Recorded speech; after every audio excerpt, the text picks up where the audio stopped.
இன்னைக்கு நாம கருப்பு கவுனி அரிசியில் பணியாரம் பண்ண போகிறோம். அதுக்கு தேவையானதெல்லாம் கருப்பு கவுனி அரிசியை 4 மணி நேரம் ஊற வைக்கணும். உளுந்த அரை மணி நேரம் ஊற வைக்கணும்.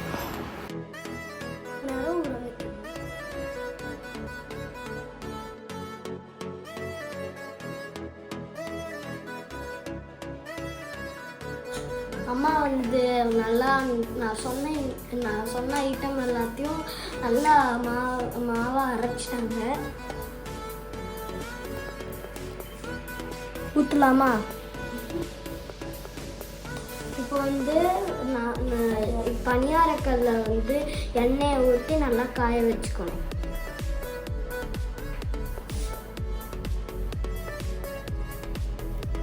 பணியாரக்கல் காயிற வரைக்கும் கருப்பு கவுனி அரிசியோட பயன்களை நான் சொல்கிறேன். பணியாரக்கல் காஞ்சிருச்சு. இப்போ நம்ம ஒன்றுன்னா குழியில் ஊற்றலாம் மாவை.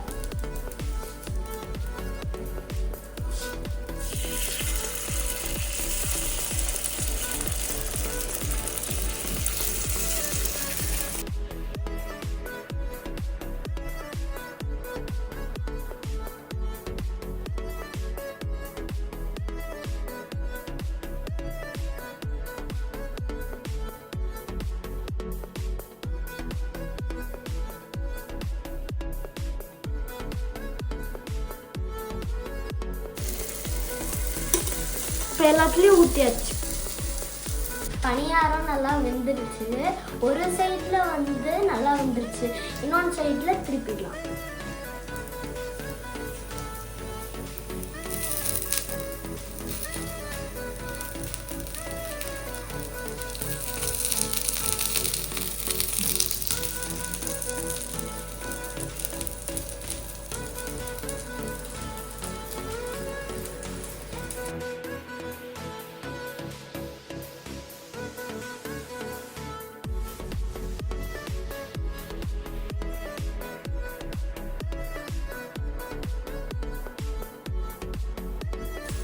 எல்லாத்தையும் சேர்த்துப்பியாச்சு. பணியாரம் வேகிற வரைக்கும் கருப்பு கவுனி அரிசியோட பயன்களை நான் சொல்ல போகிறேன். கருப்பு கவுனி அரிசியில் ரைபோஃப்ளேவன் எனப்படும் விட்டமின் B2 நிறையா இருக்கு. அதனால இருதயத்துக்கு நல்லா இருக்கும். அதுக்கப்புறம் நார் சத்தும் நிறையா இருக்கு. இந்த கருப்பு கவுனி அரிசியில் நிறைய ஆன்டி ஆக்சிடென்ட்ஸ் இருக்குது. அதனால நம்ம உடலுக்கு நல்லது. இப்போ நம்ம பணியாரத்தை எடுத்துடலாம்.